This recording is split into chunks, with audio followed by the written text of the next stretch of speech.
धन्य कर रहा है, उसकी किसी उपकार को ना बोलना।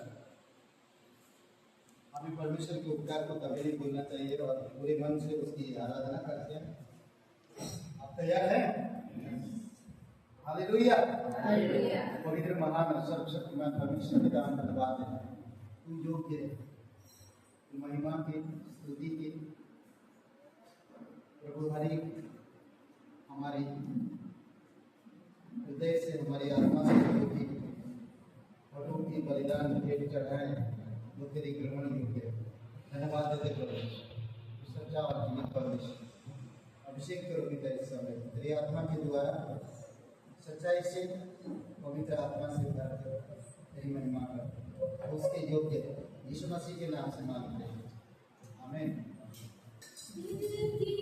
धड़कन में तू है सांसों, प्रभु में तू है जीने का मकसद भी तू है, तू ही है।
हर एक चीज़ों को भी बनाया, तुमने आशीष दिया। आज ठीक समय पर लोग उठते हैं, खेलते हैं, बोलते हैं, बनते हैं। धन्यवाद देते प्रभु। आज हम पूरे दिल से, सच्चे मन से तेरी महिमा करते, क्योंकि तू हमारा उद्धार करता है, तू हमारा बनाने वाला, तू हमारे दुख दर्द में मदद करने वाला प्रभु। तू हमें नरक से, अंधकार से छुड़ाया, तू हमारे हर एक गुनाह को माफ किया।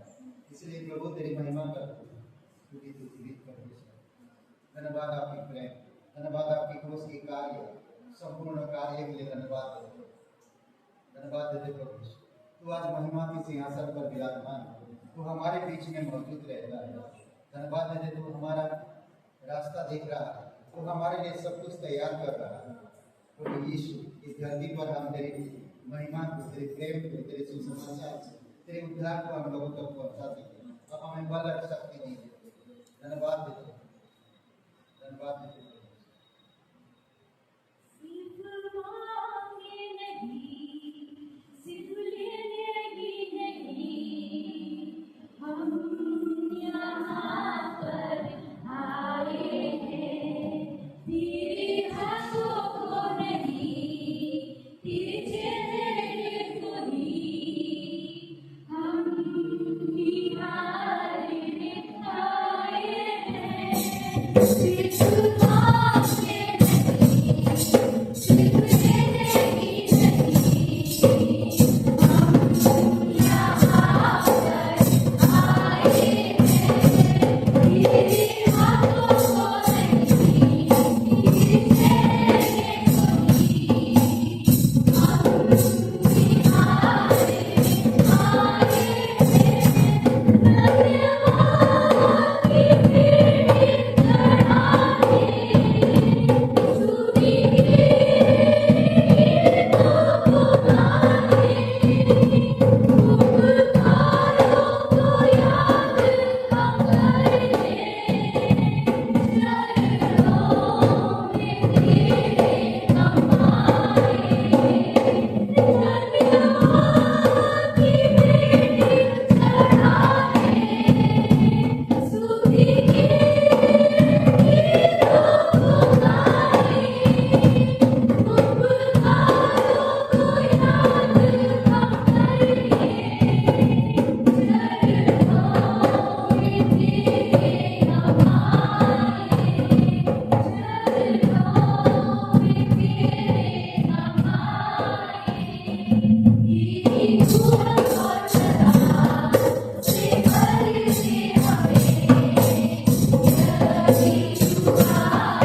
परमेश्वर हम धन्यवाद देते हैं। सगर पृथ्वी का मालिक, हर एक प्राणियों को आहार देने वाला परमेश्वर, दया और करुणा देने वाला, विलम्ब से क्रोध करने वाला परमेश्वर, हम आपकी महिमा करते हैं। धन्यवाद देते प्रभु यीशु मसीह की सभा को तरीके पर रखते हैं।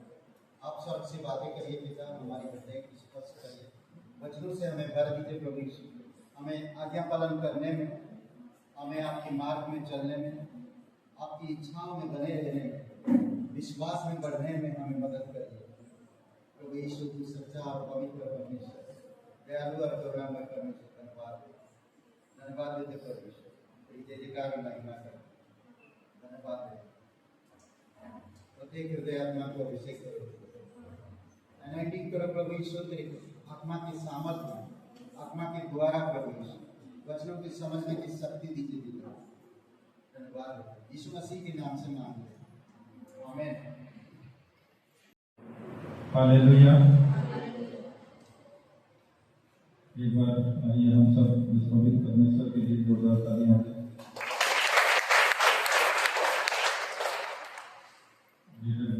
में आप सभी का स्वागत है। परमेश्वर की अनुग्रह है कि हम और में उसकी महिमा के लिए आज यहाँ उपस्थित हैं। हम उसका धन्यवाद करते हैं। जैसा आप सभी लोग जानते हैं कि रविवार सभा करती है, आप सभी लोग का स्वागत है। इस सभा में आप लोग समय से उपस्थित रहें। आज हमारे बीच में हमारी वाइफ की नानी है यहाँ पे, उनके लिए एक बार जोरदार तालियां हो जाएं।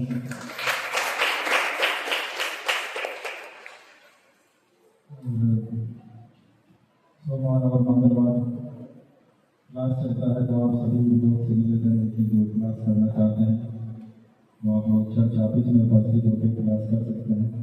क्योंकि जब हम लोग क्लास करते हैं हमको वचन समझ नहीं आता है। वैसे तो हम बाइबल कई बार पढ़ते हैं, लेकिन हम वचन को समझ नहीं पाते हैं कि वचन क्या कह रहा है। जब हम लोग क्लास करते हैं तो हमें सीखने को मिलता है। और जैसा आप लोग जान रहे हैं कि बुधवार सभा भी लगती है 6:30 बजे चर्च ऑफिस में। आप लोग सभा में भी आइए, आप लोग का स्वागत है। और हर गुरुवार उपवास प्रार्थना का दिन है, हम लोग उपवास प्रार्थना उस दिन करते हैं। तो आप लोग से निवेदन है कि उपवास प्रार्थना में सम्मिलित होइए। उपवास प्रार्थना पहले और बच्चों के लिए रहता है।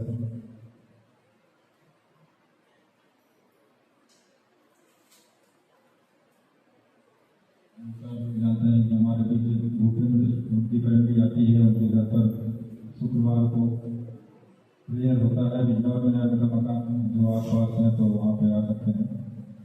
और शनिवार नरसिंहपुर और काथा गाँव वहाँ भी सभा रहती है। मास्टर जी यहाँ से जाते हैं वहाँ पर, तो प्रेयर रखिए कि वहाँ और भी लोग उद्धार में आए। क्योंकि जब परमेश्वर का सुसमाचार सुनाते हैं तो उसका राज्य बढ़ता है। और हम अगर अपनी उससे सुसमाचार को अगर हम नहीं सुनाते तो उस पर पर्दा लग जाता है। इसलिए हमें जरूरी है परमेश्वर का सुसमाचार बांटना। आज के सप्ताही परिवार है राकेश रावत जी, उनके परिवार के लिए प्रार्थना करें। परमेश्वर में आत्मिकता में बढ़ाए और स्वस्थ और सुरक्षित रखें। सप्ताही परिवार है मास्टर बीनू मुंबई से, मास्टर जी की प्रार्थना करें कि उन्हें परमेश्वर पवित्र आत्मा की इच्छा से उन्हें अगुवाई करें, कलीसिया बढ़े और नए शिष्य बने। कुछ नाम है यहाँ पर स्क्रीन पे, आप लोग नाम देख लीजिए। मुकेश जी, उनकी आंखों के ऑपरेशन के लिए प्रार्थना करें। भूपेश जी, प्रीति, रचना जी, काजल, इन नामों के लिए प्रार्थना करें। जब हम लोग प्रार्थना करते हैं किसी विशेष व्यक्ति के लिए तो परमेश्वर हमारी प्रार्थना को सुनता है और समय पे वो उसका उत्तर देता है। संतान से आशीष, कुछ नाम है यहाँ पे आशा जी, शिल्पा खाता यहाँ पे, और इन नाम के लिए प्रार्थना करें परमेश्वर इन्हें संतान से ब्लेस करें। और क्योंकि वो परमेश्वर के लिए संभव है, वो समय आने पर हर एक कार्य अपने हिसाब से करता है। लेकिन हमारा जो कर्तव्य है वो है कि हमें निरंतर उसके लिए प्रार्थना करना चाहिए। नॉर्मल डिलीवरी है उसमें रोगी जी और प्रतिभा जी दिल्ली से, उनके लिए प्रार्थना करें कि परमेश्वर मेरे नारायण बेटी के साथ उनको स्वस्थ रखें। और हम परमेश्वर का धन्यवाद करते हैं, परमेश्वर हमारी पत्नी को नॉर्मल डिलीवरी के साथ ब्लेस किया है। तो आप लोग जो प्रार्थनाएं करते हैं तो परमेश्वर हम लोग की प्रार्थना को जरूर सुनता है। एक आयु का 12 और 14 वचन, परमेश्वर में ही सारी बुद्धि और पराक्रम है, युक्ति और समझ उसी में है, क्योंकि जिस चीज को परमेश्वर ढाल देता है उसको कोई खड़ा नहीं कर सकता, और जिस मनुष्य को वो बंद कर देता है उस मनुष्य को उठा नहीं सकता। तो ये परमेश्वर महान है। अगर ये हमारी श्वास को बंद कर दे तो इसको कोई चालू नहीं कर सकता। तो बाइबल का जो वचन है अय्यूब से है, तो अपने जीवन की बातें उसे बताता है। इसलिए परमेश्वर को सर्वप्रथम आगे रखकर ही हर एक कार्य करे। परमेश्वर सब कुछ जानता है, क्योंकि उसने इस देश को बनाया है, उसने हम सबको बनाया है, तो हमारी हर एक युक्ति उसे पता है। इसलिए अपनी सारी चिंताओं को भी उसी पे डाल देते हैं, क्योंकि उसको हमारा ध्यान है कि हमें क्या चाहिए। जब हम परमेश्वर को आगे करते हैं तो परमेश्वर हमें आगे बढ़ाता है। तो आज के लिए इतना ही, धन्यवाद। और एक सूचना है, जो लोग एक अवसर में अपना सहयोग दिए थे और कुछ अभी नाम बाकी हैं, तो अपनी धनराशि हमें दे सकते हैं। धन्यवाद। समझ पा रहे थे बातें जयप्रकाश जी की बातें? समझ आ रहा था? बातें समझ आ रहा था जयप्रकाश जी जो बोल रहे थे? अभी भी कोई कुछ बोल नहीं रहा। जयप्रकाश जी जो बातें कर रहे थे समझ में आ रहा था? तो वही तो पूछ रहे हैं आप। कमाल है आप, एकदम धमाल करते हैं। एनीवे, ग्रेस कलीसिया में स्वागत है। और यहाँ पर क्या नाम है, ये अर्चना जी के मामी का मामी, तो स्वागत है, जोरदार ताली बजा। धन्यवाद। इनका विश्वास, इनके बारे में सुना, इनका विश्वास बहुत मजबूत है, और बोलते ना जिनका विश्वास मजबूत होता उनकी शरीर भी दुष्ट है। ये परमेश्वर की देन है, सच में ये हकीकत है, ये अद्भुत है। समझ रहे हैं? जो परमेश्वर के करीब रहते हैं अलग है, उनका चेहरा, उनका बैठना उठना, उनकी वार्तालाप, सब चीज अलग है। इसीलिए स्वागत है आपका, बहुत बहुत धन्यवाद। सुनने में कम है थोड़ा, ऐसा नाम है, धन्यवाद। ओके, और 2 क्लासेस होगा कल से, मतलब प्री के क्लास चल रहा, और एक क्लास होगा फाउंडेशन का दूसरा भाग जो मुझे वो सीखा होगा, तो शाम को भी होगा 5:30 बजे और 7:30 बजे तक, 5:30 से 6:30, 6:30 से 7:30, 2 घंटे का। वो आप जो भी करना चाहते, आना चाहते, कल आइए, कल नाम दीजिए, ठीक है? यहाँ पर नाम कल दीजिए, कल 5:30 बजे, ओके? चर्च ऑफिस में क्लास होगा, और मॉर्निंग का भी क्लास है, 2 क्लास होगा कल और परसों, ठीक है? बस इतना ही सीखिए, आइए ना। ये जो बुनियादी की दूसरी भाग, इसमें समझ पाएंगे कि कलीसिया कैसे होता है, और दूसरा बाइबल की बहुत सारी ऐसी चीजें हैं जो हम लोग नहीं समझ पाते। कैसे कलीसिया होना चाहिए, कैसे मिशन कार्य बढ़ना चाहिए, कैसे परमेश्वर की आगमन, कैसे बपतिस्मा, कैसे पवित्र आत्मा को हम समझ सकते हैं ना। हम भावनाओं में नहीं, बल्कि परमेश्वर के सिद्धांतों में जीवन जीने का प्रयास कर रहे हैं। तो ये सब चीजें सिखाएगा, वहाँ पर सिखाया जाएगा। अभी जो पहला पार्ट हम लोग सीखेंगे वातावरण के बारे में, कलीसिया, थोड़ा कलीसिया के बारे में, सुसमाचार के प्रचार के बारे में, लोगों के साथ आप कैसे वार्तालाप कर सकते हैं उसके विषय में, तो आपको आना पड़ेगा सीखने के, ठीक है? और कल आइए, कल हम लोग रजिस्ट्रेशन करके, मतलब कल आइए, साइन करिए, और आपका जो भी क्रेडिट है, आप पूरा क्लास करते हैं, क्रेडिट है, तो वो क्रेडिट हम स्टोर करके रखते हैं, वो क्रेडिट 1 साल का 2 साल का जो भी होता है वो क्रेडिट आपको दिया जाता है और उसके आधार पर डिप्लोमा या सर्टिफिकेट जो भी हो कलिसिया की तरफ से आपको दिया जाता है। ठीक है, आइए सब के लिए प्रार्थना करते हैं। पिता परमेश्वर प्रभु यीशु से हम धन्यवाद है तेरी उपस्थिति में आए हैं पिता, हमारे हृदय को भर दो, हमारे मन को स्थिर करो, हमारे विश्वास को बढ़ाओ प्रभु यीशु। आज आपके वचन सुनने के लिए हम यहाँ पर अपने आप को खाली किए हैं, आप भर दो पिता। धन्यवाद है, स्तुति महिमा करते हैं यीशु मसीह के नाम से मांगते हैं, आमीन।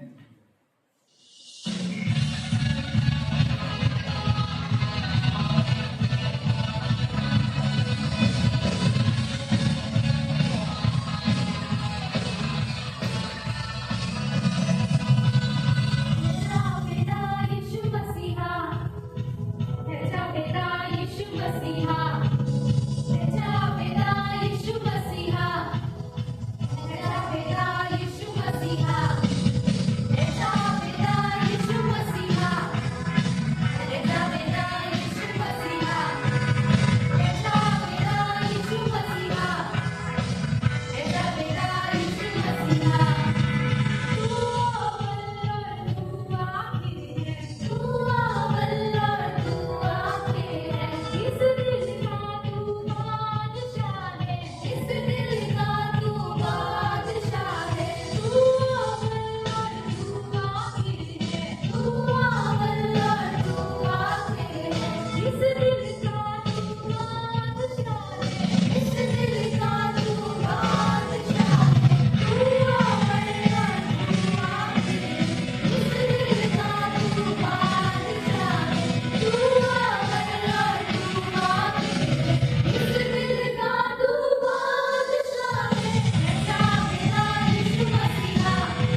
सा सिद्धांत देना चाहता दान के ऊपर।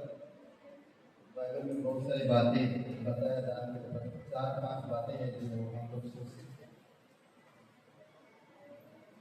हमें दान के महत्व और उसके पीछे के उद्देश्य को समझने की जरूरत है। दान के महत्व और उसके पीछे के उद्देश्य के बारे में बाइबल क्या हमें बताता है। दान देने का महत्व क्या होना चाहिए, कैसे होना चाहिए ना?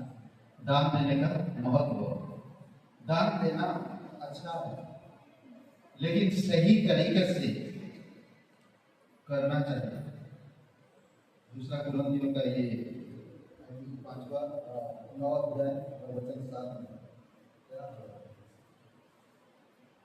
और वचन 5 में दान देने के तरीके क्लियर यहाँ पर लिखा हुआ और दिया गया। आप बाइबल नहीं पढ़ोगे, क्लासेस में परमिशन में आप पढ़ोगे नहीं तो इन सब चीज़ों के बारे में समझ नहीं पाओगे। आप वैसे के वैसे रहोगे, संसार के जैसे लोगों के जैसे मत हो ना। कोई फ्री चीज़ों के लिए अपनी जमीन को मत दो। शैतान चाहता है कि आप संसार की तौर तरीके में जियो, परमेश्वर चाहता है कि आप परमेश्वर में जियो। समझ रहे हैं? हर एक जगह में ओके। तो दान देने वालों को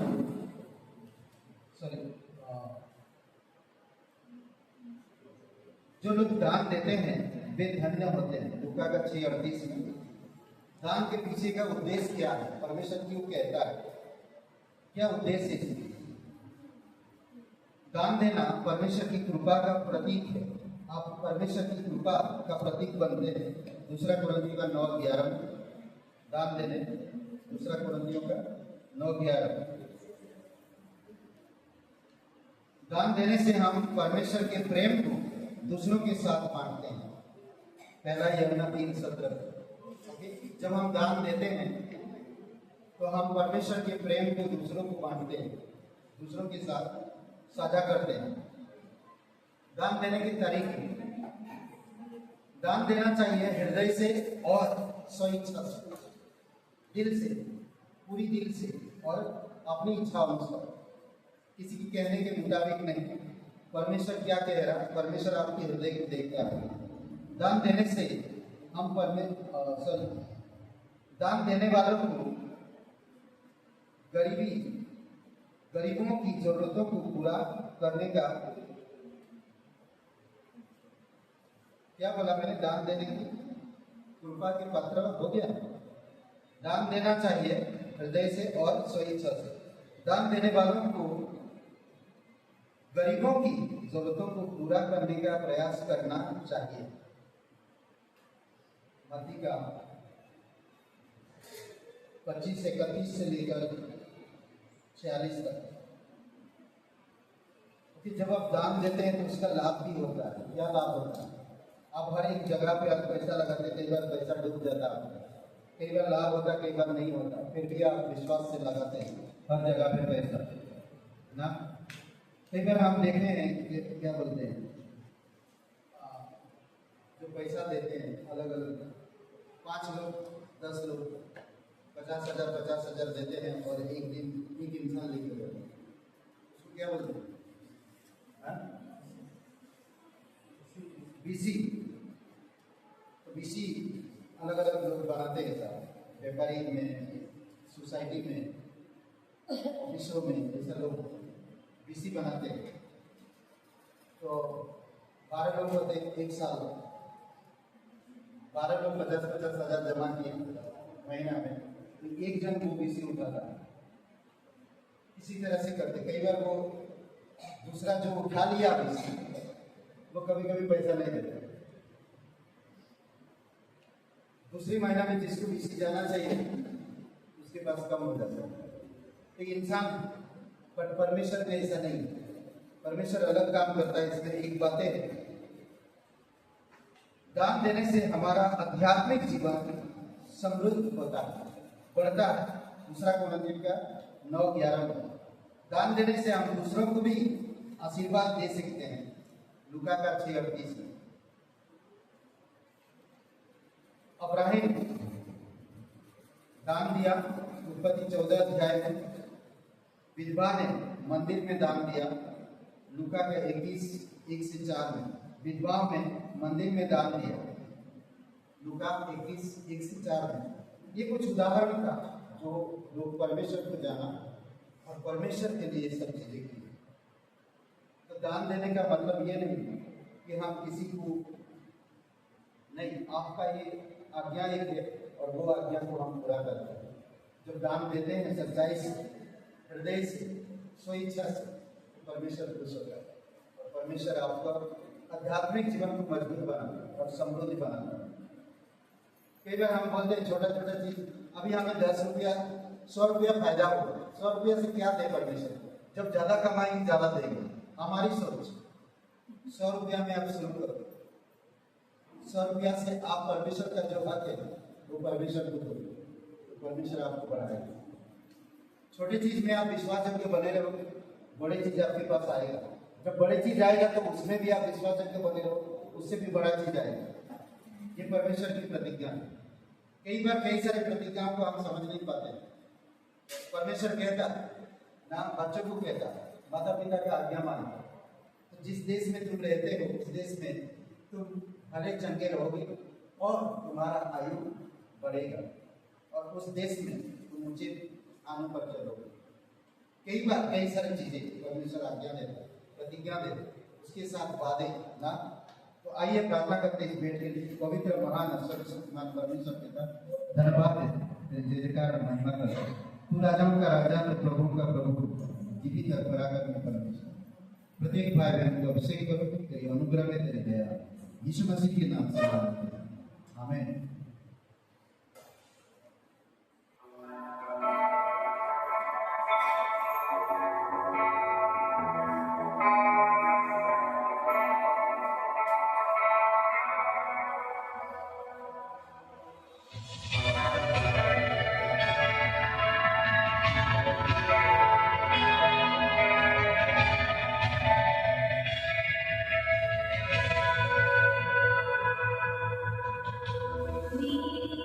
सोच से बढ़कर ख्वाब से परे तेरे इरादे मेरे लिए।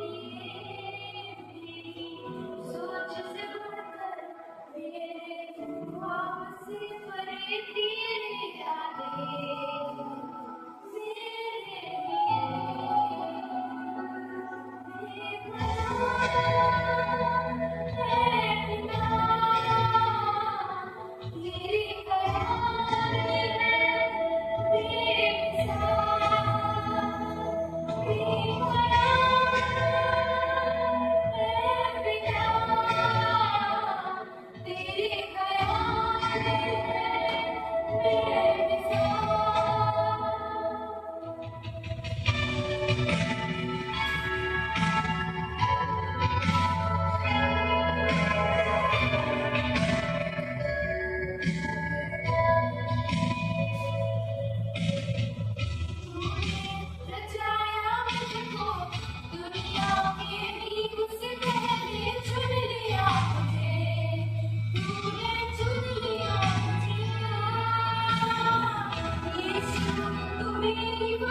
बात करेंगे अवसाद या निराशा। अवसाद या निराशा। अवसाद का मतलब दर्द में जब होता है इंसान या परेशानी में जब अवसाद और निराशा। ठीक है, आइए प्रार्थना करते हैं। एक दो वचन पढ़ते, भजन 47 48 पहले भजन 48 फिर 42। मैं ज़्यादा नहीं पढ़ूंगा, थोड़ा थोड़ा पढ़ूंगा, उसके बाद फिर आप समझ जाइएगा कि हम लोग आज क्या बात करेंगे। ठीक है, 38 भजन संहिता। चलो 38 42 38 एक वचन।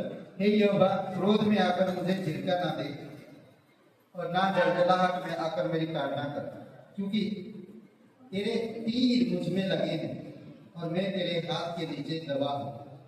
तेरे क्रोध के कारण मेरे शरीर में कुछ भी आरोग्यता नहीं और मेरे पाप के कारण मेरी हड्डियों में कुछ भी चैन नहीं, क्योंकि मेरे अधर्म के कामों में मेरा सिर डूब गया और वे भारी बोझ के समान मेरे सहने से बाहर हो गया। मेरी मूढ़ता के कारण कोड़े से लगे मेरे घाव बसाते हैं और सड़ गए। मैं बहुत दुखी हूँ और झुक गया। दिन भर में शोक का पहरावा पहने हुए चलता फिरता, क्योंकि मेरी कमर में जलन है, मेरे शरीर में आरोग्यता नहीं। मैं निर्बल और बहुत ही चूर हो गया हूँ। मैं अपने मन की घबराहट से कराहता हूँ। हे प्रभु, मेरी सारी अभिलाषा तेरे सम्मुख है और मेरा कराहना तुझसे छिपा नहीं। मेरा हृदय धड़कता है, मेरा बल बढ़ता जाता है। मेरी आंखों की ज्योति भी मुझसे जाती रही। मेरे मित्र और मेरे सगी मेरी विपत्ति में अलग हो गए और मेरे कुटुंबी भी दूर जा खड़े हुए। मेरे प्राण के ग्राहक मेरे लिए जाल बिछाते हैं। मेरी हानि का यत्न करने वाले दुष्टता की बातें बोलते हैं।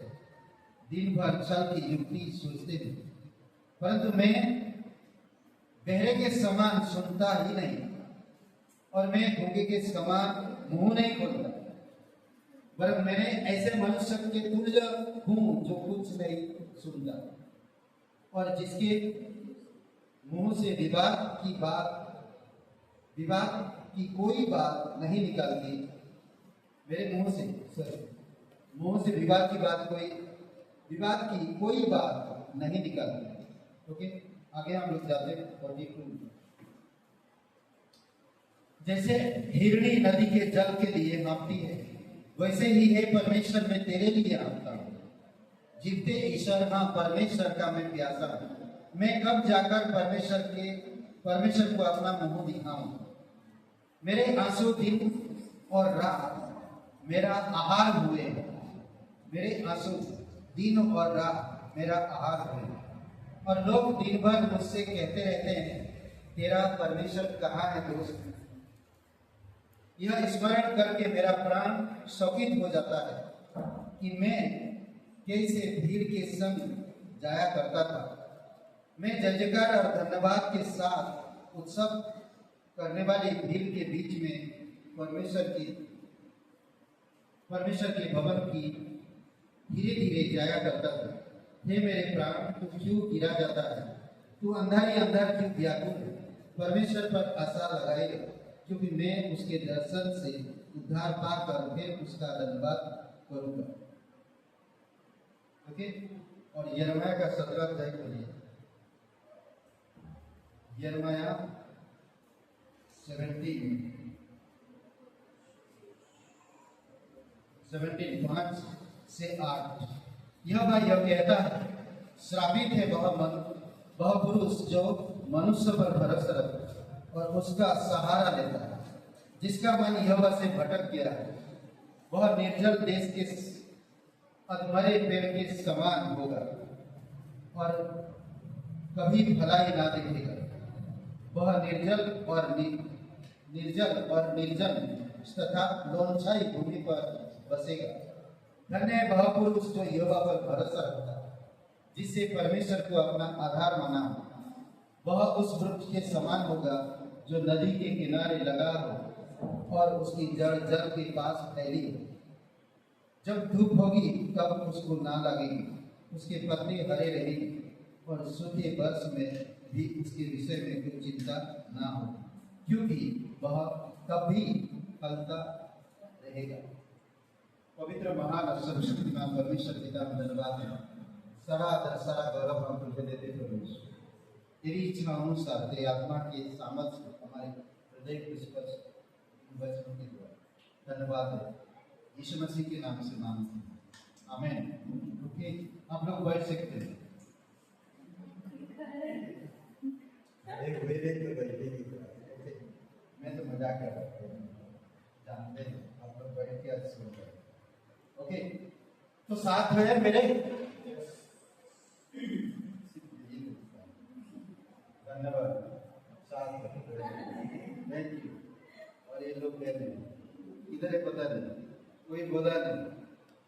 मेरे साथ है आप लोग? yes. मेरे साथ है आप लोग? yes. तो जोर से बोलिए हालेलुया। हालेलुया।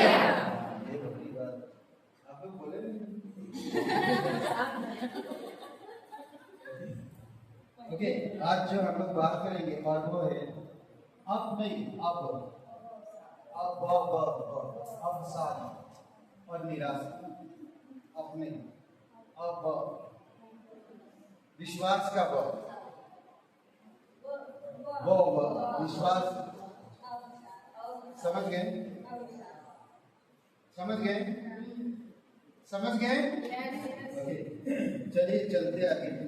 ओके, कभी आप ऐसा सामना किए, आप बहुत किसी चीज के प्रति बहुत लगन, चाहत है, उस चीज को पाने के लिए बहुत कड़ी मेहनत कर रहे हैं उस चीज को पाने के लिए, और कोई गलत तरीके से नहीं, अच्छे तरीके से, कोई गलत तरीका नहीं, अच्छे तरीके से आप उस चीज को पाना चाहते हैं, कड़ी मेहनत कर रहे हैं, पैसा लगा रहे हैं, समय लगा रहे हैं, ताकत लगा रहे हैं, सब चीजें कर रहे हैं, पर वो चीज मिलने के लिए आपको बहुत कठिन हो रहा है। तो ऐसे समय पे इंसान क्या करता है? बहुत कठिन हो रहा है वो मिलने के लिए, बहुत पैसा जा रहा है, बहुत ताकत जा रहा है, बहुत समय जा रहा है, बहुत सी चीज जा रहा है, पर फिर भी आप उसको पाना चाह रहे हैं, और फिर भी वो बहुत कठिन की तरफ जा रहा है, और बहुत तकलीफ होते जा रहा है, और बहुत दर्द भरा होते जा रहा है, और बहुत निराशा की ओर ले जा रहा है आपको। तो ऐसे समय पर आप क्या करेंगे? क्या बोलें? क्या करें? हाँ, सीरियस मत रहिए, नहीं तो एम्बुलेंस बुला देंगे। क्या करेंगे ऐसे समय पर? कोशिश करते रहेंगे, प्रयास में लगे रहेंगे। कोशिश करते रहेंगे, निराशा में लगे प्रयास में लगे रहेंगे, निराशा में प्रयास में लगे रहेंगे। और कई बार आप बहुत समय तक कुछ चीजों को कोशिश करते जा रहे हैं, तो निराशा आती है, दर्द होता है, तकलीफ होता है। वो क्या करे? भजन संहिता 42 में क्या करे? मैं तेरे प्यासा, जैसे यूनन प्यासा है पानी के लिए, परमेश्वर मैं तेरे लिए प्यासा, फिर भी मेरे लोग मुझे निराशा देते, मेरे प्रियजन, मेरे आसपास के लोग मुझे निराशा दे, भटका दे, मैं परेशान हो, मेरे लोग।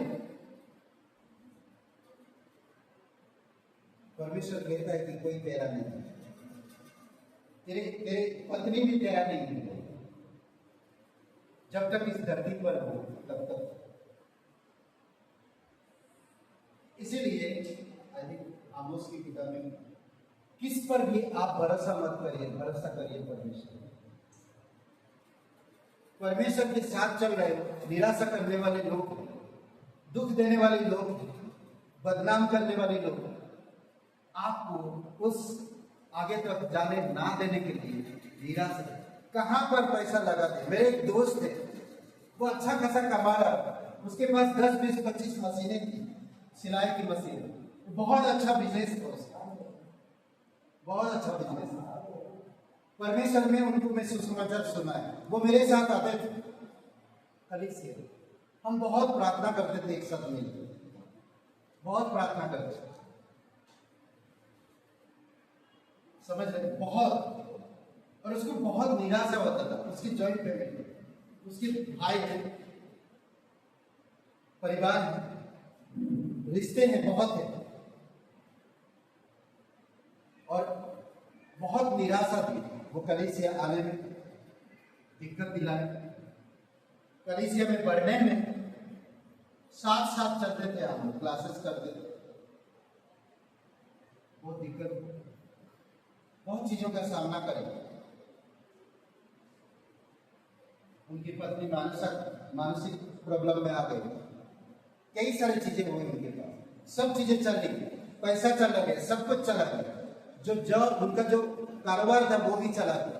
वो सब देखकर कई सारे लोग उसको मजाक उड़ाए, बातें नहीं की, रिश्ते तोड़ दिए, समझ रहे। ऐसा सामना हर कोई नहीं कर सकता, हर एक के जीवन में परमेश्वर अलग अलग अवसर लाता है, अलग अलग, फिर भी वो परमेश्वर में बने रहे, बने रहे, बने रहे। आज वो पास्टर है, आज एक कलीसिया संभालते हैं, सोचिए, अद्भुत।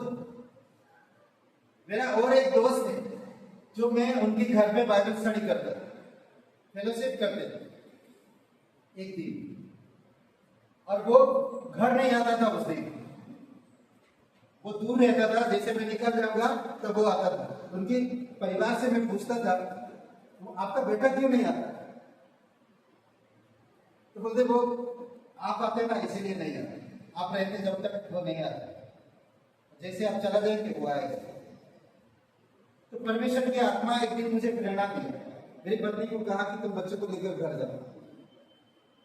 आज मैं उसको पकड़ूंगा, 11 बजे तक बैठा, 8 बजे से 7 से 8 बजे बाइबल स्टडी खत्म होता है। मेरी पत्नी को 8:30 बजे 9 बजे छोड़ दिए, मैं बोला तुम जाओ, मैं आज उसको बात करके आता हूँ क्या। तो बच्चों को लेकर चली गई घर, और मैं रुका रहा, 11 बज गया, वो बंदा आया नहीं। अब मैं बोला जाना चाहिए, 11:30 हो गया है,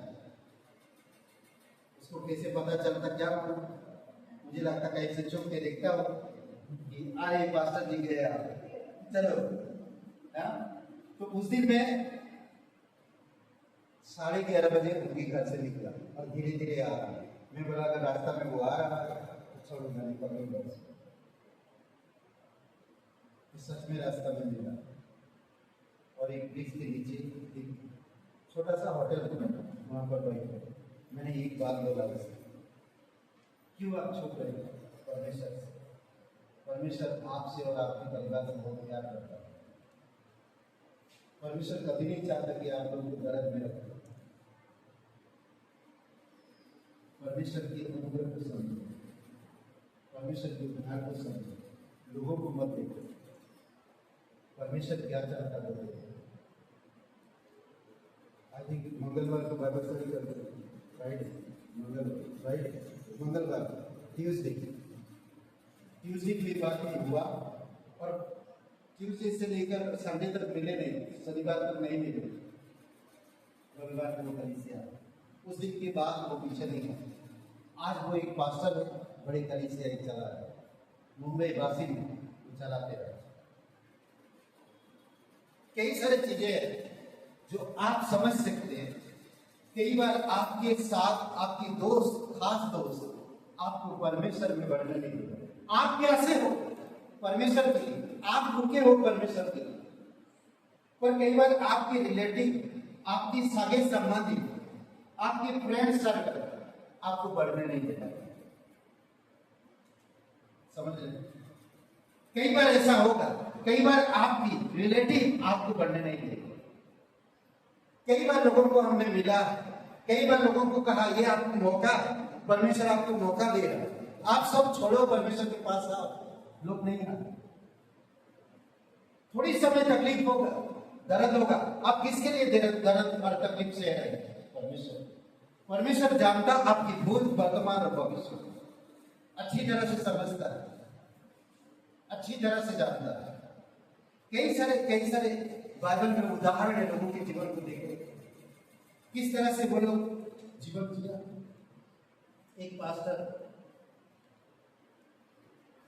कहते हैं कि एक ऐसा कहा जाता है कि एक बार चार्ल्स स्पर्जन बहुत निराशा हो गए थे। ओके, चार्ल्स स्पर्जन बोल के जो एक बार बहुत निराशा हो गए थे। उसी समय एक अधिकारी ने पूछा, जितने लोग चार्ल्स की सेवा से बचाए गए या आशीषित हुए हैं, कृपा करके खड़े हो जाइए।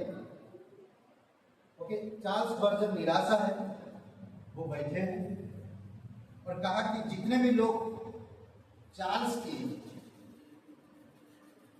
वचन सुन के या उनकी अगुवाई में उद्धार पाए, खड़े हो जाए। कहते कि 120 लोग खड़े हो गए। एक व्यक्ति का सुसमाचार प्रचार किया, लोगों के साथ समय बिताया, लोगों के साथ मोटिवेट किया और वो लोग उद्धार में आए। 120 लोग खड़े हुए और फिर वो अधिकारी ने क्या कहा? देखिए, कृपया वे खड़े हो जाए और 120 लोग खड़े हुए। उसके सेवक ने कहा, अब मैं आपको अपने पास्टर के लिए प्रार्थना करने का आदेश यानी कि उत्तरदायित्व देता हूं। उनकी निराशा क्या है हमें नहीं पता, पर आप 120 लोग आपके पास्टर के लिए प्रार्थना करें।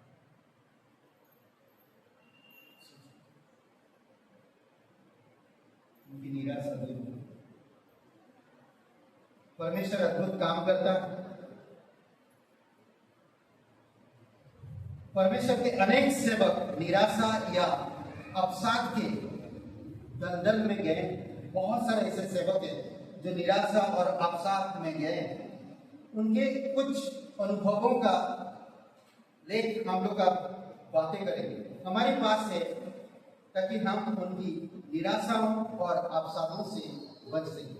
हमारे जीवन में भी ऐसा आ सकता है, हो सकता है, और हम उन चीजों को सीख सकें। कई बार हम जानते हैं हर एक अवसाद या निराशा सिर्फ पाप के कारण नहीं आती। कई बार परमेश्वर आपको मजबूत बनाने के लिए, आपको अनुभव में बढ़ाने के लिए और भी एक्सपीरियंस में बढ़ाने के लिए आपको कई सारे ऐसे अवसाद का सामना करने के लिए करता है, ताकि आप सामना करें।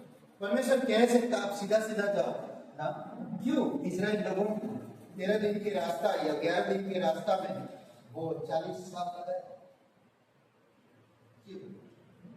क्यों इतना तकलीफ से उनको गुजरा? क्यों इतना परमेश्वर सहा उनके जीवन में?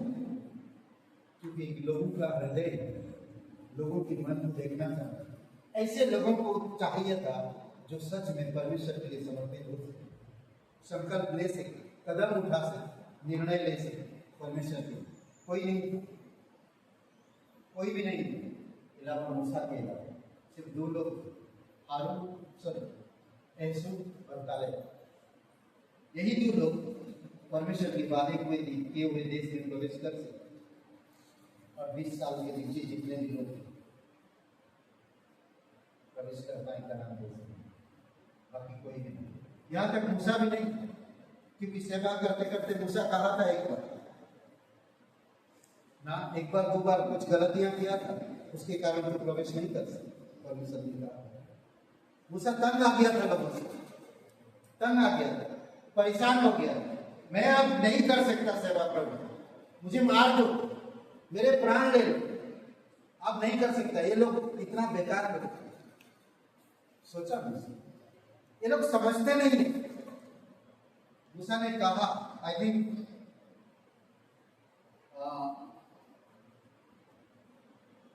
गिनती का 11 अध्याय को है, गिनती का 11 अध्याय। मैं अकेला इन सब लोगों का भार नहीं संभाल सकता, कहता परमेश्वर मूसा। गिनती का किताब 11 अध्याय को लिए।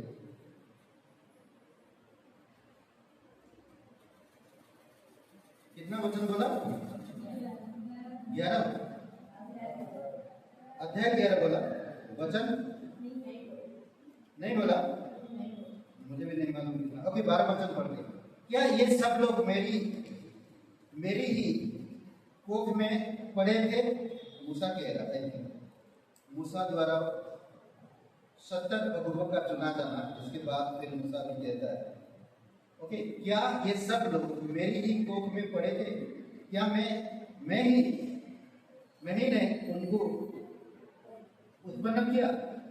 जो तू मुझसे कहता है कि जैसे पिता दूध पीते बालकों को अपनी गोद में उठाए फिरता है, वैसे ही मैं इन लोगों को अपनी गोद में उठाकर उस देश में ले जाऊं जिसके देने का शपथ तूने उनके पूर्वजों से खाई है। मुझे इतना मांस कहां से मिले कि इन सब लोगों को दूं? यह कहकर मेरे पास रो रहे हैं कि तू हमें मांस खाने को दे। मैं अकेला इन सब का भार नहीं उठा सकता, क्योंकि यह मेरी शक्ति के बाहर है। और जो तुझे मेरे साथ यही व्यवहार करता है, तो मुझ पर तेरा इतना अनुग्रह हो कि तू मेरे प्राण एकदम ले ले, जिससे मैं अपनी दुर्दशा ना देखने पाऊं। इतना तकलीफ में आ गया, लाल समुद्र पार की, इतनी चमत्कार उस इंसान के जीवन में दिखा परमेश्वर, और ये हल आप थोड़ी समय के लिए सोचिए, क्या कमी था मूसा में? सब कुछ चल रहा है, मूसा व्यवस्था लाया, सब कुछ लाया। अब वो लोग कहते हैं हमारे मांस खिला, खाना खिला, मांस खिला, ये ला वो ला। मूसा तंग ला बोलता आप इनका भार नहीं उठा सकते। क्या क्या तो सोचते हम, आप अपना भरोसा परमेश्वर पे रखिए। आज आप या मैं कोई अलग नहीं है।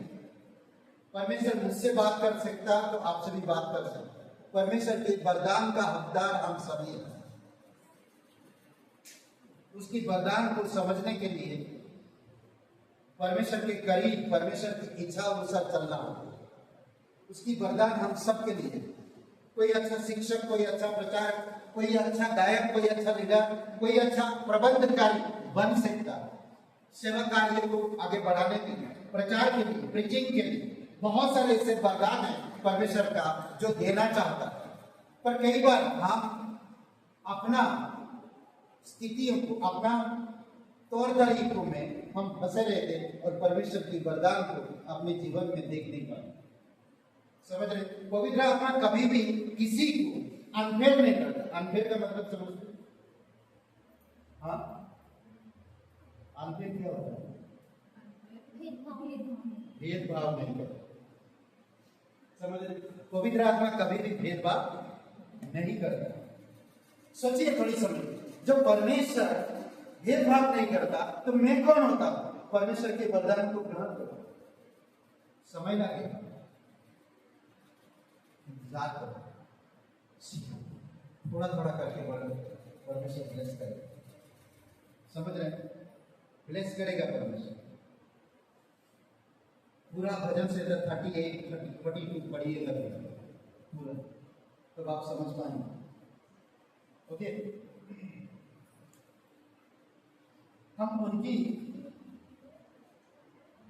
दाऊद राजा दाऊद क्या गलत किया था? गुलायत को मारा था। क्या गलत किया था? जो राजा और उसकी सैनिक नहीं कर पाए वो दाऊद राजा ने किया, दाऊद ने किया। छोटा था, अब गुलायत को मारा। अब एक राजा को नम्रता से उसको स्वीकार करना चाहिए था, उसके साथ रखना चाहिए था और परमेश्वर की बढ़ाई करना चाहिए था। बल्कि राजा क्या किया? उसकी दुश्मन बन गया। दाऊद का तारीफ बर्दाश्त नहीं कर पाया। दाऊद का तारीफ बर्दाश्त नहीं कर पाया। दाऊद को लोग तारीफ किए, दाऊद को लोग पसंद किए, दाऊद का कार्य, दाऊद का भोलापन, दाऊद का परमेश्वर के प्रति प्रेम लोगों को पसंद आया। पर ये लीडर, ये राजा बर्दाश्त नहीं करता, दाऊद के पीछे पड़ गया कि उसको मार। और दाऊद कहता है, पहला शमूएल का 27 अध्याय वचन 1 देखिए, 27, पहला शमूएल 27 अध्याय और वचन 1। दाऊद यहाँ क्या कहता देखिए, अब मैं किसी ना किसी दिन साउल के हाथ से नष्ट हो जाऊंगा। दाऊद ये बात करता है, कहाँ कहाँ वो घूम रहा, क्या क्या वो कर रहा, भाग रहा, घर में नहीं टिक पा रहा, क्योंकि उसका डर था किसका? राजा का। देखिए कहता, तब दाऊद सोचने लगा, वो फिलिस्तीनियों के साथ रह रहा, वहां पर जाकर शरण दिया था, अब मैं किसी ना किसी दिन साउल के हाथ से नष्ट हो जाऊंगा। अब मेरे लिए उत्तम यह है कि मैं फिलिस्तीनियों के देश में भाग जाऊं। तब साउल मेरे विषय निराशा हो गया, और मुझे इस्राएल के देश के किसी भाग में फेरना भूलेगा, यूं ही मैं उसके हाथ से बच निकलूंगा। तब दाऊद अपने 600 सगी पुरुषों को लेकर चला गया और गत के राजा माओक के पुत्र आकीश के पास गया, और दाऊद और उसके अपने अपने परिवार समेत गत में आकीश के पास रहने लगे। दाऊद अपनी 2 स्त्रियों के साथ अर्थात इजरायली अहीनाओम और नाबाद, आगे का आप पढ़ सकते हो। इसमें मेरे कहने का मतलब होता कि दाऊद इतना परमेश्वर के करीब था। वो कहते कि बाइबल कहते कि दाऊद, राजा दाऊद परमेश्वर के हृदय के पीछे भागने वाला, इतना भजन लिखा, इतना गुलायत जैसे राक्षस ना शैतान को भेद किए, उसी की तलवार से उसकी गर्दन उड़ाया। सोचिए, और आप साउल से डर रहा, वो कह रहा कभी ना कभी मैं नष्ट हो जाऊंगा, राजा साउल मुझे छोड़ेगा नहीं, मुझे मार डालेगा।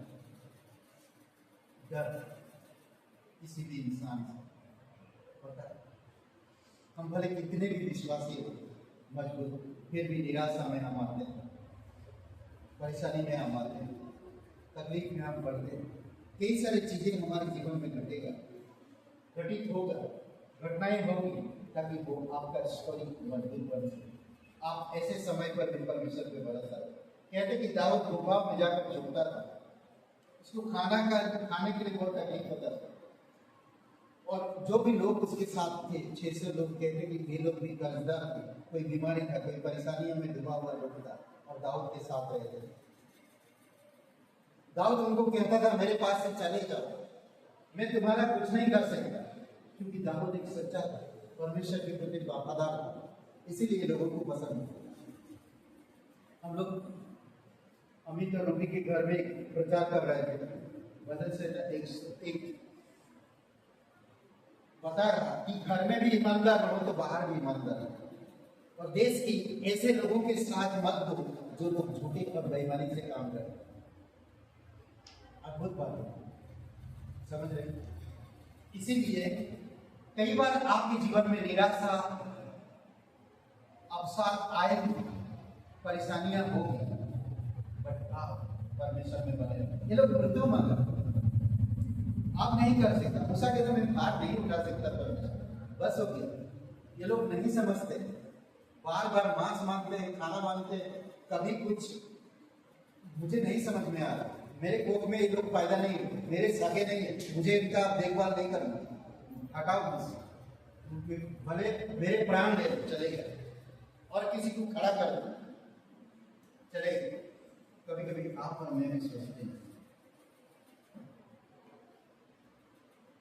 कई बार हमारे जीवन में ऐसी चीजें आती हैं, ऐसे परिस्थितियां आती हैं। आयुब खुद कह रहा है, आयुब का जीवन को आप जब देखोगे, उसके बारे में पढ़ोगे, आयुब खुद कह रहा है, मुझे माँ की गर्भ में क्यों नहीं मार डाला, मुझे क्यों बाहर निकाला। 3:11 आयुब 3:11, मैं गर्भ में ही क्यों ना मर गया, क्यों बाहर लाया, इतना दुख इतना कष्ट, इतनी परेशानी मैं बर्दाश्त नहीं कर सकता, नहीं सहन कर सकता। मेरे बच्चे एक मेरे आंखों के सामने मर गए, मेरी बीवी, मेरे दोस्त, ये सारी चीजें उसके जीवन में कई सारी चीजें घटा, पैसे कौड़ी धन संपत्ति सब कुछ जब्त हो गए। अब इंसान को इसके अलावा आज एक ही चीज दिखता है, मर जाता। कई सारे लोग पैसा लगाते हैं, कर्ज में डूबे हुए, कर्ज अगर चुका नहीं पाए, उनकी सब चीजें जब्त हो जाता है तो क्या करते हैं, एक ही चीज, आत्महत्या करें। ऐसा मत करें। परमेश्वर आपके जीवन में कुछ चीजें लाया है ताकि आपको मजबूत कर सके, आपके जीवन में एक अच्छा गवाही बना सके, आपके जीवन को एक अच्छा गवाह बना सके और आपके जीवन के द्वारा बहुतों का प्राण बचा सके। परमेश्वर की योजना, परमेश्वर की कार्य आपके जीवन के लिए अद्भुत हो, अलग हो, समझ रहे? इसीलिए जरूरी आपको मुझे समझना और जानना। आयुब के जीवन के बारे में आप जानते हैं, यदि अभी कितनी सारे यिर्मयाह की किताब, एलिया का पहला राजा 19 अध्याय और वचन 4 में वो भी मृत्यु मांगता। अभी इतना बड़ा काम किया ना, पहला राजा 19 अध्याय।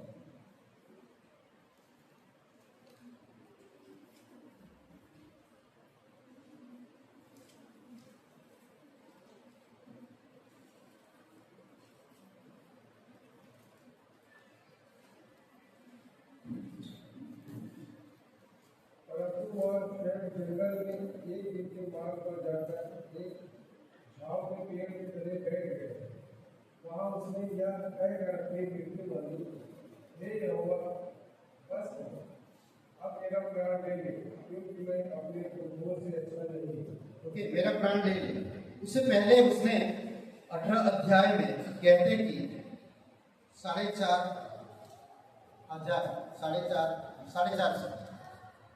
लोगों को मार डाला, खुद परमेश्वर इतना सब नहीं गुजारी है।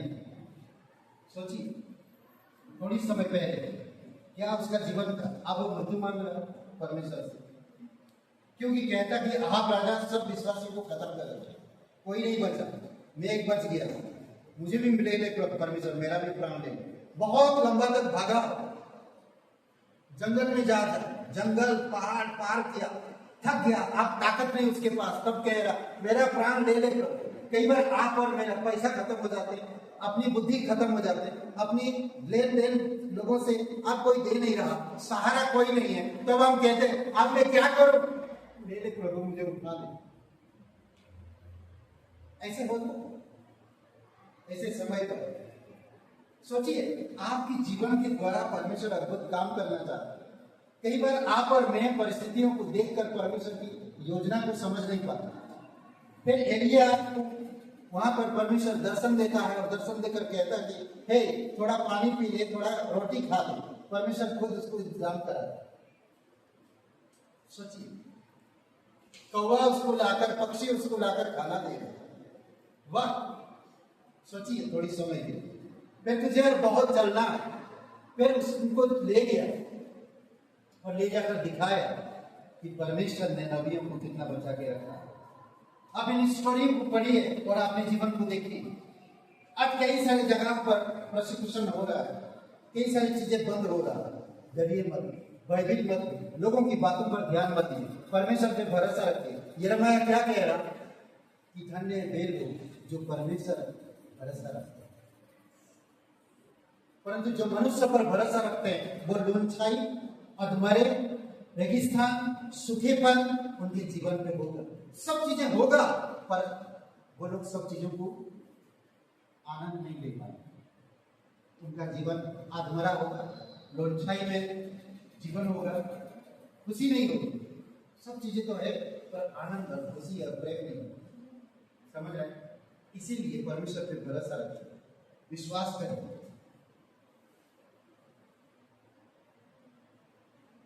और एक उदाहरण हम देख सकते हैं भजन संहिता 102। ये जो बंदा है अपनी तकलीफ को बता रहा है, समझ रहा है, भजन का गीतकार कहता है मैं पढ़ा पढ़ा जागता रहता हूँ, नींद नहीं आता, मैं पढ़ा पढ़ा जागता रहता हूँ। और गौरे के समान, गौरिये के समान हो गया जो छत के ऊपर तकिया का बैठता है। गौरिया, गौरिया चिड़िया, क्या बोलते गौरे को? चिड़िया छत पर अकेले बैठे हुए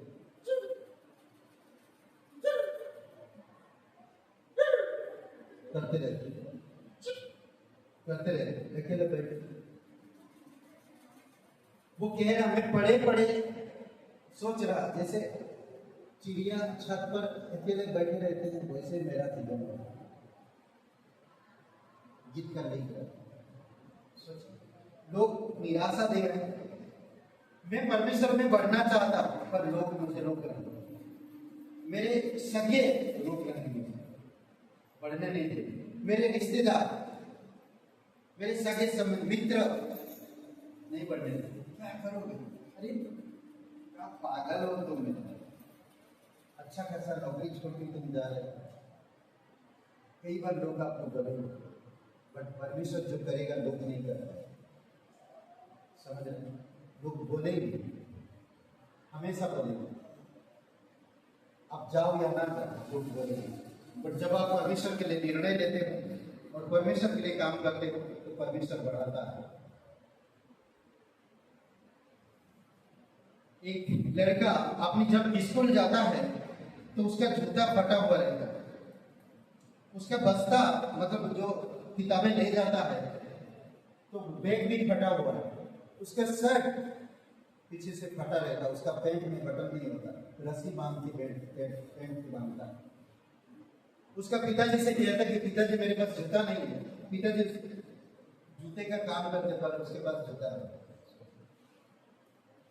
और कई सारे उसके स्कूल में मजाक उड़ाते हैं, वो किसी से कुछ नहीं कह पाता, वो अंदर ही अंदर रोता है और अपने हालात को देखता है और पिताजी के पास जाकर देखता है कि पिताजी क्या काम करते हैं। दिन भर की रोटी कमा पाते हैं, उसी से हमारी गुजारा होता है और मेरे लिए वो एक्स्ट्रा क्या कर रहा है।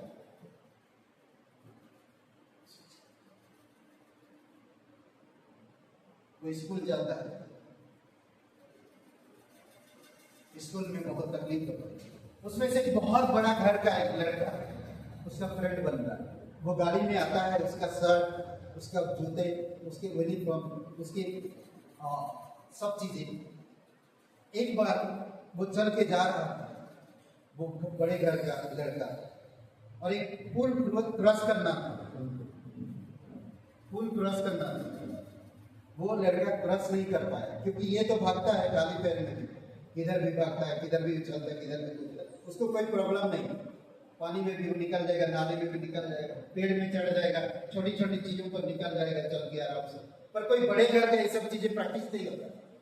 तो वो बड़े घर का लड़का चल के जा रहा था और वो पीछे से आ रहा था, तो खेलते खेलते कुछ आ रहा था अपनी दुनिया में और वो पानी में गिर गया, वो डूबने लगा। तो वो लड़का दौड़ के आकर उसको बचाया।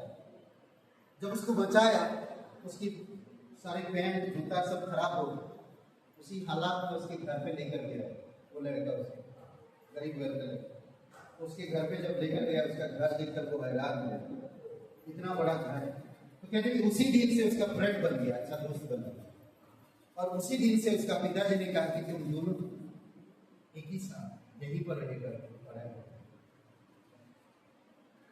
उनमें से कहते कि इस शहर का एक बहुत बड़ा आदमी बना जो बड़े घर का लड़का था, और ये लड़का जो गरीब घर का था वो एक बहुत बड़ा मिशनरी था।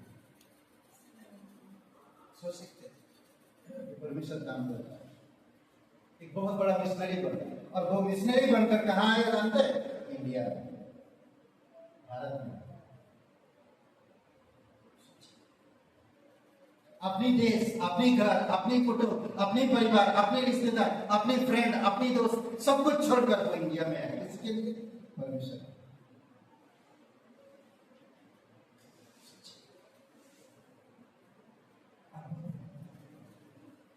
ये परमेश्वर का कार्य होता है। भजन का कहता है मुझे रात रात ना पड़े मैं पड़ा रोता रहता हूँ, जागता रहता हूँ। एक फीलिंग एक महसूस होता है, अलग चीज महसूस होता है। क्या करूँ परमेश्वर, मुझे कुछ समझ नहीं आता।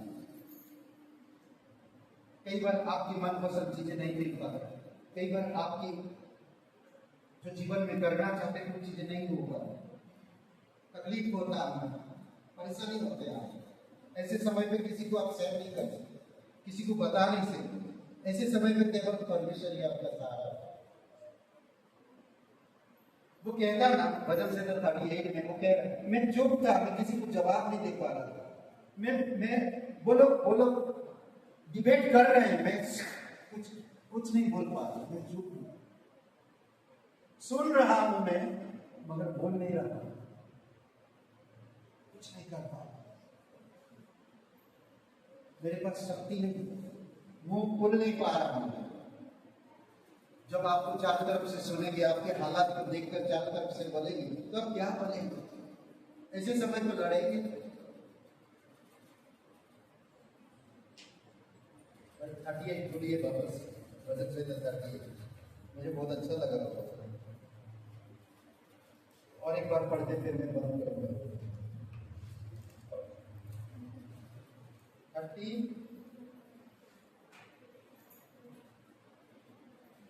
मिला क्या? वचन मुझे भी याद नहीं, बता रहा हूँ।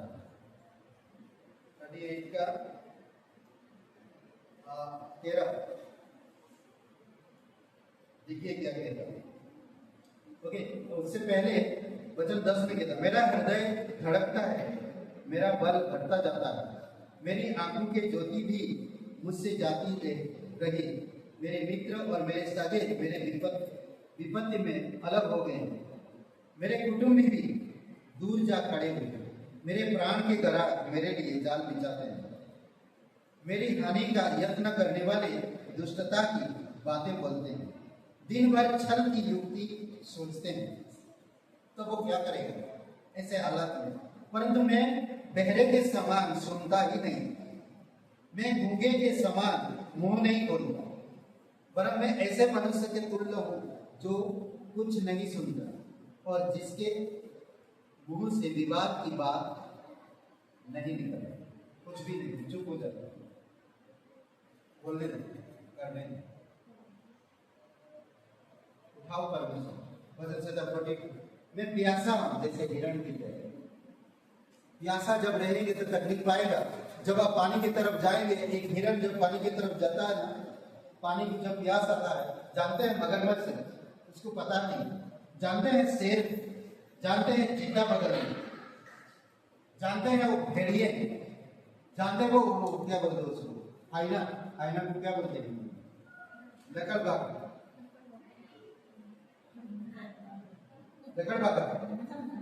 वो भी है। इतने सारे खतरों को लेकर वो पानी तक पहुंच गया, इतने सारे खतरे, और वो पानी के भी बीच, पानी में भी छुपा हुआ मगरमच्छ। जैसे वो मुंह पानी के लिए थे, मगरमच्छ।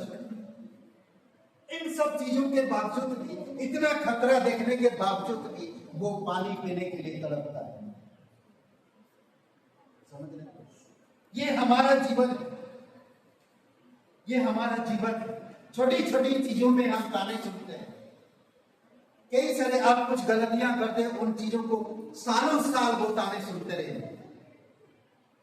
समझ रहे? इससे इंसान टूटता है, इससे इंसान बिगड़ता है, इससे इंसान खत्म हो जाता है। और फिर वो उन सब चीजों से बेखट के दूर होकर वो एक ही चीज कर सकता, या तो वो प्राण ले ले, या तो किसी से नजर ना हो। तो धन्य है वो लोग जो परमेश्वर पे भरोसा रखते, खतरों को देखते हुए प्रेम में रहते हैं, परमेश्वर को देखते, परमेश्वर के प्यासे होते। भले में तकलीफ में, भले में निराशा में, बट मैं परमेश्वर के लिए आशा। समझ रहे हैं? अद्भुत है। ओके, यिर्मयाह कहता है, हे यहोवा दृष्टि कर, क्योंकि मैं संकट में हूं। विलाप गीत बोलिए, विलाप गीत। विलाप गीत मालूम है? विलाप, विलाप करो यरमाया के आगे।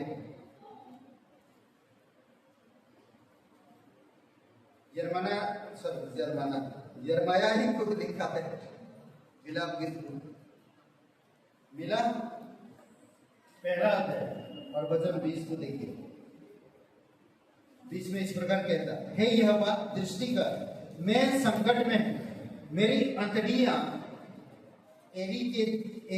ऐठी जाती, मेरा हृदय उलट गया, क्योंकि मैंने बहुत बलवा किया। बाहर तो मैं तलवार से निर्वश होती हूँ और घर में मृत्यु विराजमान रही है। ऐसे हालत कभी सामना किया? ऐसे कौन सी हालत? घर में जाओ तो मौत, बाहर तलवार। मेरी क्या कह रहा, मेरी जो दिल है उलट गया, मेरा दिल उल्टा हो गया ना, मेरा हृदय उल्टा हो गया, बहुत बलवा किया गया। और कहता कि मेरी अंतड़ियां ऐठी, जानते हैं जब दर्द होता या कुछ इन्फेक्शन होता या ऐठी मतलब समझ रहे, गांठे या पूरा चिपक गया, ऐसे हालत में क्या होगा इंसान? कितनी डॉक्टर के पास आप दौड़ेंगे, पर ये परमेश्वर से लड़ रहा, परमेश्वर को कह रहा, परमेश्वर को बता कि परमेश्वर में ऐसे हालत में हूं। 21 वचन देखिए।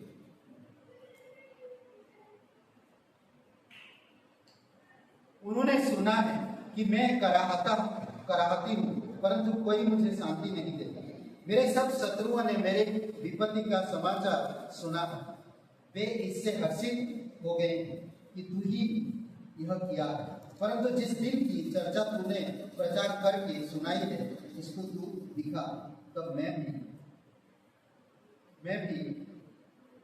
वे भी मेरे समान हो जाए। उसकी सारी दुष्टता की और दृष्टि कर, और जैसा मेरे सारे अपराधों के कारण तूने मुझे दंड दिया, वैसे उनको भी दंड दो, क्योंकि मैं बहुत ही कराहती हूँ और मेरा हृदय रोग से निर्बल हो गया है। ऐसा हालत में इंसान क्या कर सकता है? मुश्किल है जीवन जीना। बहुत सारे हम देखे हैं, लोग प्राण आत्महत्या कर लेते हैं, चुका नहीं पाते हैं, लोन लेते हैं कुछ चीज़ों को प्राप्त करने के लिए, तो नहीं चुका पाते, दर्द में नहीं जी पाते, लोगों की ताने नहीं सुन पाते।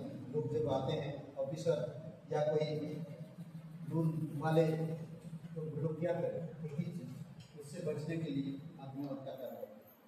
अभी हाल ही में पेपर में बताया, मुझे बहुत दुख लगा, पूरे परिवार लोन के कारण लोन चुका नहीं पाए, इसीलिए सब लोग जहर खा रहे हैं।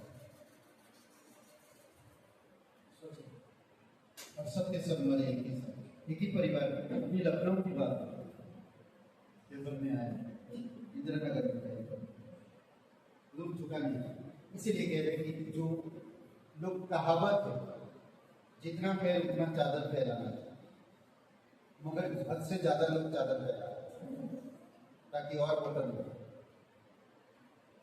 समझ रहे? हमें उतना रखना चाहिए चीजें जितना जरूरत है, उससे ज्यादा हमें नहीं करना, इसलिए जरूरी हमें समझना। ओके, योना के विषय में आप क्या विचार करते हैं? योना नबी के विषय, जो परमेश्वर का वचन पहुंचता है वो भागता है, वो भाग रहा है। सोचिए, फिर भी वो लौट के आया, कितना तकलीफों का सामना करके उस जगह पे पहुंचा, निनवे शहर में। निनवे शहर में बैठ के प्रचार नहीं करना चाहता, पर प्रचार भी किया। 3 दिन का चल के प्रचार करना था। 3 दिन, पहला दिन में उसको गुस्सा आया, ऐसे लोगों को भी प्रचार नहीं करना। तो वहां पर धूप, इतना धूप था, बैठने के लिए जगह छाव नहीं मिल रहा था उसे, और परमेश्वर ने एक पेड़ को उगाया, और वो पेड़ को उगा के उसमें योना एक झोपड़ा बना के रहा। पर एक कीड़ा आता है और वो पेड़ को खा जाता है, वो छाव खत्म हो जाता है। तो योना और क्रोध होता है, गुस्सा आता है, और गुस्सा आके क्या कहता देखिए, 4 अध्याय खोलिए, वचन 8 पढ़िए, 7, 8 और 9। योना का किताब पढ़िए, 4 अध्याय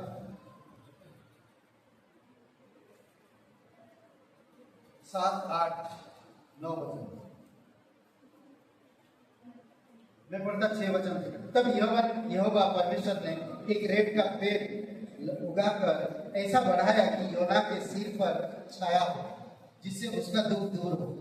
सोचिए, परमेश्वर ने एक रेत के पेड़ को बढ़ाया और छाया मिला और योना खुश हो गया, आनंद हो गया, उसका दुख को दूर किया, जिससे उसका दुख दूर हो। योना उस रेत के पेड़ के कारण बहुत ही आनंदित हुआ। अरे वाह, कितना अच्छा ना। अभी सोचो, धूप से आप घूम रहे हो, चारों तरफ धूप से घूम रहे हो, अचानक छाया का एक पेड़ दिखता आपको और वो पेड़ के नीचे रहते, कितना आनंद होता है। नहीं, सोचिए थोड़ी समय के लिए। और फिर सवेरे जब बहुत आनंद था, ठीक है, सवेरे जब वो फाटने लगे तब परमेश्वर ने एक कीड़े को भेजा जिसने रेत का पेड़ ऐसा काटा कि वह सूख गया। जब सूर्य उगा तब परमेश्वर ने पूर्वाई बहाकर लू चला और धूप योना के सिर पर ऐसे लगी कि वह मूर्छित होने लगा, और उसने यह कहकर परमेश्वर से मृत्यु मांगी, मेरे लिए जीवित रहने से मरना ही अच्छा। समझ रहे? जीवित रहने से मरना ही अच्छा। परमेश्वर पेड़ उगाया, परमेश्वर आनंद हुआ, बहुत खुश हुआ। परमेश्वर कीड़े को भेजा, पेड़ का छाया चला गया। जैसे मतलब सूरज उगा तो योना को धूप न लगने लगा, आया गुस्सा योना। आप बोलते ये क्या है, ये क्या चक्कर है? अब मुझे नहीं जीना, अब मुझे नहीं जीना, मुझे मरना ही बेटा है, मार डालो परमेश्वर, जो करना करो, मुझे मार डालो। तो परमेश्वर क्या कहता जानते हैं? देखिए वचन 9 में परमेश्वर ने योना से कहा, तेरा क्रोध जो रेत के पेड़ के कारण भड़का है, क्या वह उचित है, सही है क्या, जो तू मुझ पर गुस्सा कर रहा है? उसने कहा, हाँ, मेरा क्रोध भड़का है, वह अच्छा ही है, वरन क्रोध के मारे मरना भी अच्छा होता। क्रोध नहीं होता, अगर मैं मर जाता तो और अच्छा होता। परमेश्वर से वो बातें कर, ऐसे भी कोई बात कर सकता है परमेश्वर से? आप बताइए, सोचिए। तो हमें ऐसे और अच्छा से बात करना चाहिए। कितना अच्छा, देखिए, लड़ाई मतलब जैसे बहस कर परमेश्वर और योना, और हम लोग कहते हैं भैया जैसे बाबा लोग ऐसे एकदम तैयारी के साथ नहीं। परमेश्वर जैसे हो, जैसे शब्द बोलते, जैसे आप सोचते हो, वही एक्सेप्ट करता है आपसे, वही तो चाहता है। सोचिए योना के साथ कैसे बातें कर रहे हैं। योना भी कह अच्छा होता अगर परमेश्वर अच्छा होता, अगर मैं क्रोध नहीं करता, मर ही जाता, बेटा होता। सोचो, ऐसे बातें करो। परमेश्वर कोई कह नहीं रहा कि तुम इस तरह से करोगे तो तुम्हें मिलेगा, नहीं। हम कैसे भी जैसे हालत में, उसी हालत में परमेश्वर एक्सेप्ट करता है। आगे देखिए क्या कह रहा है। तब यहोवा ने कहा, जिस रेत के पेड़ के लिए तूने कुछ परिश्रम नहीं किया, ना उसको बढ़ाया, जो एक ही रात में हुआ और एक ही रात में नष्ट भी हुआ, उस पर तूने तरस खाई। फिर यह बड़ा नगर निनवे, इनमें 1,20,000 से अधिक मनुष्य जो अपने दाहिने बाएं हाथों के भेद नहीं पहचानते, और बहुत से घरेलू पशु इनमें रहते हैं, तो क्या मैं उन पर तरस ना खाऊं? मैं किन लोगों के लिए नाराज था? वो गंदे लोग थे, वो बुरे लोग थे। परमेश्वर उनको बचाना चाहता है। कैसे भी लोग आप उनके लिए प्रार्थना करें। परमेश्वर अगर आप उनको उनके पास ले जा रहा, तो आप उनको जाकर खुलेआम बोलो कि प्रभु यीशु मसीह सच्चा है, वही एक जीवित परमेश्वर है, वही आपको उद्धार देगा, और कहीं पर उद्धार नहीं मिलेगा। माने या ना माने, आपको सिर्फ मुंह खोलना है। 3 दिन का सफर है निनवे शहर को इस पार से 3 दिन जाना प्रचार करते थे। पहला दिन उसने किया तो राजा को मालूम पड़ा, तो राजा सब बैठ गए परमेश्वर में पश्चाताप करने के लिए। और जब पश्चाताप किए तो परमेश्वर अपना योजना बदल दिया कि मैं तुम लोगों को नाश नहीं करूंगा बल्कि जीवन दान देता, और वो शहर बच गया। निनवे की प्रचार, योना की प्रचार, पर योना नहीं चाहता था कि ऐसे बुरे लोगों को तेरा सुसमाचार पहुंचे और ये नरक से बचे, तेरा न्याय आए और ये लोग नष्ट हो जाए। परमेश्वर तरस खाने वाला परमेश्वर, वो तरस खाता है, दया करता है, अनुग्रह देता है, समझ रहे? तो चाहता कि परमेश्वर की महिमा हो और आप और मेरे द्वारा महिमा हो। कई सारे अवसाद आएगा, निराशा होगा जीवन, बट परमेश्वर है आपके साथ, आगे बढ़ो। कई सारी चीजों को हम ठुकरा नहीं पाते हैं, इसी वजह से हम पड़े रहते हैं और हम अनुभव में बढ़ नहीं पाते।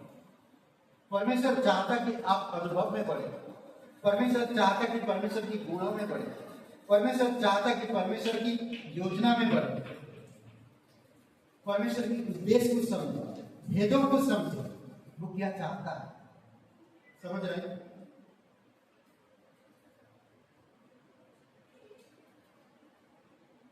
अब कुछ एक बातें, बहुत असंतोष और विफलता यानी कि असफलता या विफलता निराशा में ले जाती है। कई बार असंतोष, असफलता निराशा में ले जाती है, और निराशा अवसाद में, और ये दोनों हताश उत्पन्न करती है। ओके, निराशा और अवसाद ये दोनों क्या पैदा करता है? हताश। अपने जीवन में हताश को लेकर आता है। दर्द निराशा लाती है, दुख कष्ट निराशा लाती है। निराशा और दुख दोनों साथ में क्या उत्पन्न करते हैं? वो हमारे जीवन को बर्बाद करते हैं। समझ रहे हैं? कई सारे उदाहरण पर जाकर घर में इस सारे उदाहरण को पढ़िए, अच्छा से पढ़िए, और दोनों भजन से दोनों अध्याय को पढ़िए। ठीक है, आइए प्रार्थना करें। पवित्र महान सर्वशक्तिमान परमेश्वर पिता में धन्यवाद। यहाँ पर प्रत्येक भाई बहन सबकी आंखें बंद है, सबकी सर झुकी हुई। आप अगर पहले कभी ये प्रार्थना नहीं किए उद्धार पाने के लिए, तो आज आप कर सकते हैं और परमेश्वर से उद्धार पा सकते हैं, और आपके पापों को परमेश्वर माफ करना चाहता है, आपको नया जीवन देना चाहता है, और विश्वास करना चाहते हैं तो मेरे साथ ये प्रार्थना को करें। कहिए, हे यीशु, मैं जानता हूँ मैं एक पापी इंसान हूँ, मैं खुद को नहीं बचा सकता, मैं धन्यवाद दूँ मेरे पापों के खातिर क्रूस पर बलिदान हुआ, कब्र में गया और तीसरे दिन जी उठा। हे यीशु, मुझे माफ कर, मेरे हृदय में मुझे नया जीवन दो, तन मन से तेरे बलिदान पर, तेरे गाले जाने पर, तेरे जी उठने पर मैं विश्वास कर, मुझे क्षमा कर। पवित्र परमेश्वर इकलौता बेटा यीशु मसीह मेरा मुक्तिदाता, यीशु के नाम से आमीन।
Okay, hallelujah.